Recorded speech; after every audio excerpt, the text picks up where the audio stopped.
Guys, ayan na naman tayo.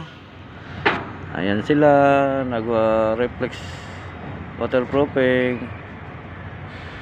Ayan, para hindi madurog yung fix screw. Ayan, mga pugay naman, mga pintor. Ayan. May waterproofing namin yung fix screw para hindi kalawangin. Kasi andyan po yung mga barko, sa tabing dagat po kami. Ayan. Ayan, tabing dagat po tayo. Ayan, kasi pag nagpuputulan yung mga ulo ng fix screw kasi kinakalawang siya. Ayan. Ayan. Una, sinisilan po na nila. Ayan. Ayan, sinisilan.